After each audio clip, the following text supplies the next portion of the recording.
গৃহ স্মৃতি আছে তোমাদের বিদ্যালয়ের প্রতিটি উপকরণ, বেঞ্চ, চেয়ার, টেবিল, ডাস্টার। এটাকে তোমাদেরকে এইগুলো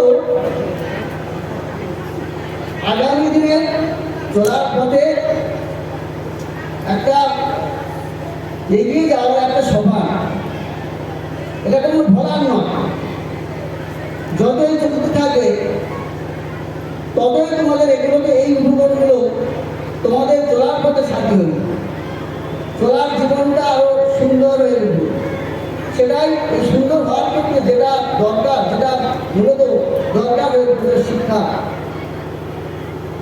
শিক্ষা দেন শিক্ষক মহাশয়। শিক্ষা দিয়েছে শাসযুত শিক্ষক মহাশয়, গুরুতুল্য। তাদের আদেশ উপদেশ তোমাদের জীবনের আশীর্বাদ স্বরূপ। পড়াশোনাটা একটা জীবনের একটা অঙ্গ। পড়াশোনা ব্যক্তিকে কোনো কি সম্পূর্ণ নয়।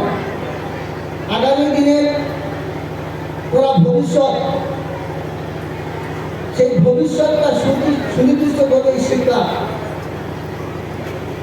তোমরা অনেকেই পড়াশোনাকে এখনো ততটা গুরুত্ব দিতে পারবে। আমার মনে হয় যতটা গুরুত্ব দেওয়া দরকার সেই ভাবনাটা তোমাদের মধ্যে এখনো আসেনি। পড়াশোনার বিকল্প কিছু নেই। তোমরা তো আগামী দিনের ভবিষ্যৎ নাগরিক হবে, 10-এর 1জন হবে, মানুষের পাশে থাকবে, মানুষের মতো মানুষ হবে। সেই শিক্ষাটা কোথা থেকে? শিক্ষা থেকে আসবে। তাই প্রথম ধাপ উত্তরণের ক্ষেত্রে একটু ব্যথা আছে, বেদনা আছে, যন্ত্রণা, আনন্দ আছে। তোমরাই তো কান্ডারি, তোমরা তো উত্তরসূরিদের আগমনের একটা কান্ডারি।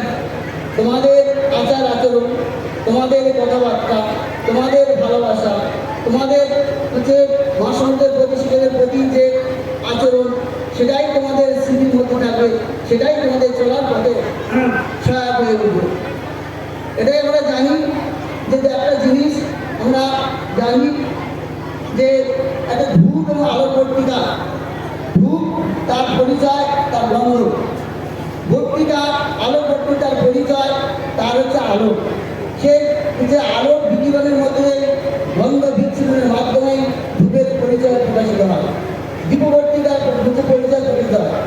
প্রত্যেকের একটা প্রতিভা নিয়েই তোমার জন্মেছ। প্রতিভা প্রকাশের এখন অনেক সময় আছে, এখন অনেক দূর বাকি। সেই অনেক দূরে পৌঁছাতে গেলে, প্রতিভাকে বিকাশ করতে গেলে তোমাদেরকে অনেক কষ্ট করতে হবে। নিজেদের মধ্যে সেই আগ্রহ, চেতনা বোধ জাগ্রত করতে হবে যে আমরা কেন বা হবো না মানুষের মতো মানুষ। আমরা কেন বা মানুষের পাশে থাকতে পারবো না? কেন বা নিজেকে প্রতিনিধিত্ব পারবো না? কেন বা আমরা এই বিদ্যালয়ের এই যে স্মৃতিটুকু নিয়ে যাচ্ছি, আবার এই আইনার বিদ্যালয়ের মধ্যে আমরা কেন প্রতিনিধিত্ব ফিরে আসতে পারবো না? এইরকম একটা অঙ্গীকার যদি থাকে, তাহলেই তোমরা তোমাদের পথটা আরো সহজ হবে, চলার পথটা সহজ হবে, তোমাদের ভবিষ্যৎটা আরো উজ্জ্বল হবে। সেই ভাবনাটা আজকের এই কিছু অনুষ্ঠানের শিল্পীদের মধ্যে তোমাদেরকে উদ্ভাসিত করবে। মনে প্রাণে এটাকে মেনে নিতে হবে। হ্যাঁ, যে আমরা যাব, চলে যাচ্ছি, সেই চলে যাওয়াটা শেষ যাওয়া না, আর একটা ধাপ তোমাদের আছে, দ্বিতীয় ধাপ, উচ্চ মাধ্যমিক ধাপ। তোমরা ভালোভাবে পড়াশোনা করবে, ভালোভাবে পরীক্ষা দেবে, ভবিষ্যতে উচ্চ মাধ্যমিক পড়াশোনা করবে, ভালোভাবে পড়াশোনা করে ঠিক আবার এই বিদ্যালয়ে যখন ভূমিকা পাঠা বিদায় দেবে, সেই জন্য একটা মানুষকে নিয়ে আবার ফিরে আসবে। সেই জন্য সবাইকে বলছি, এটা হচ্ছে প্রথম পরীক্ষা।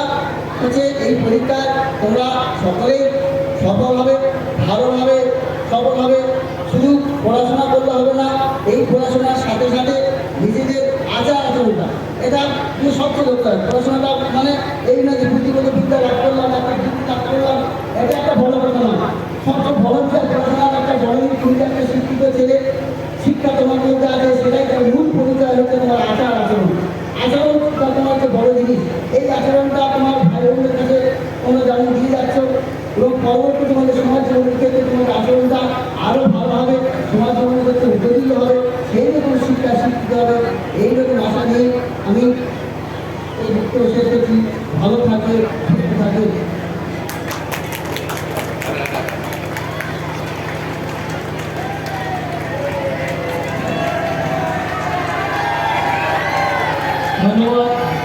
বিচারপতি মহাশয়কে এবার এই বিদায়ী ছাত্রছাত্রীদের পক্ষ থেকে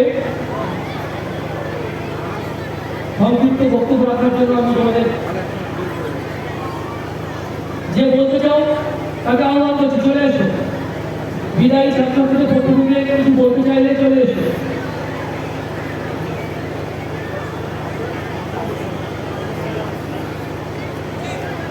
শ্রীরাম আসছে আমাদের কাছে দেখছি। শ্রীরাম তার স্কুলের অভিজ্ঞতা, এখানে পঠন পাঠন শিক্ষক শিক্ষক সম্পর্কে তার সংক্ষিপ্ত বক্তব্য রাখছে। মঞ্চে উপস্থিত সমস্ত শিক্ষক শিক্ষিকা এবং শিক্ষার্থীবৃন্দকে এবং আমার সম্মুখে উপস্থিত দাদা দিদি এবং ভাই বোনদের ভালোবাসা ও শুভেচ্ছা জানিয়ে আমি স্কুলে ঘটে যাওয়া কয়েকটা অভিজ্ঞতার কথা বলছি।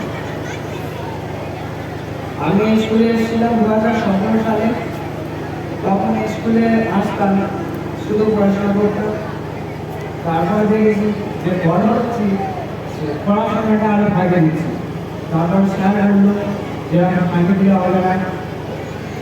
সমস্ত স্যার আমাদের ধরে নিয়ে শিখিয়েছে।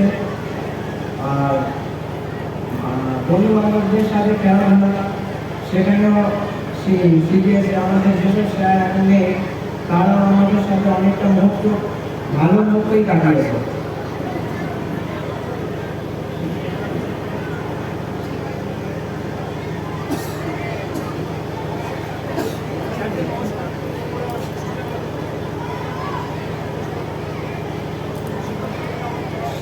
শিক্ষক শিক্ষিকাকে প্রণাম জানিয়ে আমি আমার ছোট বক্তব্য শেষ করছি।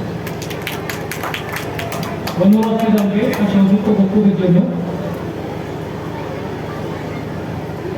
এবার বিদ্যালয়ের জন্য তোমরা যদি কিছু উপহার এনে থাকো, স্মৃতি তোমাদের স্মৃতিতে বিদ্যালয়কে যদি দান করতে চাও, তাহলে সেটা তোমরা মাননীয় সভাপতি মহাশয় ভারপ্রাপ্ত শিক্ষক মহাশয়ের কাছে উপহার দিয়ে যাও। চলে এসো। কিছু দিতে চাইলে ভারপ্রাপ্ত প্রধান শিক্ষক মহাশয় আছেন আর মাননীয় সভাপতি মাননীয় শিক্ষক মহাশয় আছেন। তোমরা দু চারজন চলে এসেছে। ছেলে এবং মেয়ে প্রতিনিধিত্ব করতে চাও, দু চারজন ছেলে দু চারজন মেয়ে চলে